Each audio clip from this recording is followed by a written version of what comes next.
I don't have much experience with kingship. I wasn't homecoming king or prom king at all. The only time I was a king ever was in grade school. They would, pile all the snow on one end of the parking lot, and it would be a big hill, and then you'd climb to the top of the pile of the snow, and you'd say, "I'm the king of the mountain." And then, of course, all your classmates would come and knock you down. So it was a very short-lived kingship. There wasn't a whole lot of pleasure to that kingship. They never put it in the paper the next day. Damian was king of the mountain for an hour. No, usually it only was a few minutes, and then somebody else was king of the mountain for that period of time.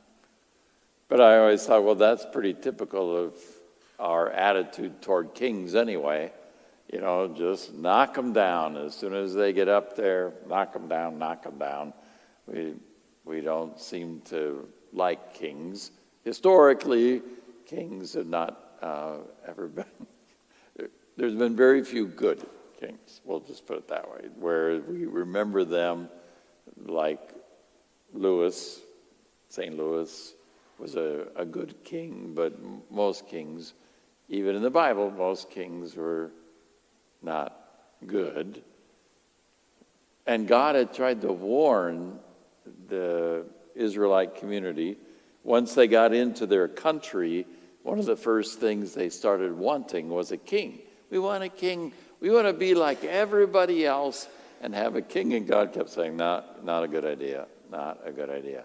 But we want one. And so finally God relented because the people kept asking. They had Saul, who was not the greatest, and then they had David, who we remember, and Solomon, and then pretty much bad news after that. So not a good deal historically among the Israelite community to have kings. I don't know what it is about us human beings, but we have this kind of desire for it, but even though it just never has worked out. Like the King Arthur, he was great, struggled, but was great. And what's his title? He was the once and future king. So we keep hoping that there'll be somebody like him again. Or in more recent stories like the Lord of the Rings series, there was this hope that the king would return, and when the king returns, then everything will be fine again. So we human beings don't seem to do well with leaders. We don't seem to like them. I think if you went historically back through from the time they started taking polls of which president was liked, you think, no, as soon as they get elected, we don't like them anymore. No, nope, get rid of that one. We need somebody new. We want to get rid of those leaders because I think there is within each of us this desire to be our own king. Like, nobody tells me what to do. I make my rules. I'm going to do it my way. We can all sing that song. I did it my way. Though, interestingly, in the fairy tales, especially of George MacDonald, the way to create your own personal hell was to be that, to be your own king and not listen or care about anybody else, and to believe that you were in charge of your own kingdom, however small it was. But you could create your own hell if you thought you were the king. So it's interesting that Pope Pius XI would create this feast we celebrate today. He did it in 1925.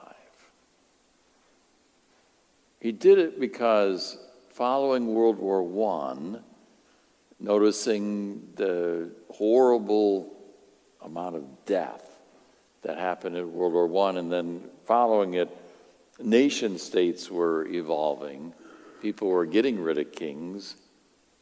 And the Pope thought people needed to be reminded who was really in charge. Because we seem to think that the country was, or the leader was, or that I am. But he wanted us to remember who really was in charge. That Jesus is truly the King. But as you heard in today's gospel, it was not something Jesus wanted or claimed. In fact, in today's gospel, he denies it. You say I'm a king. That's not why I came. I didn't come to be king. He says he came to bring truth.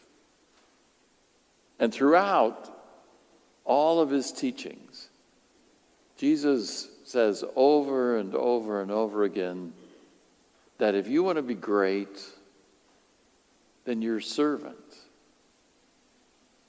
And you have to die to yourself. What he teaches is just the opposite of what we do naturally to proclaim ourselves kings, in charge of my own life, setting my own rules, doing it my way. He does it just the opposite. So when the church holds up Christ as king, it is a very different kingship. Yes, he is, as we all know, God.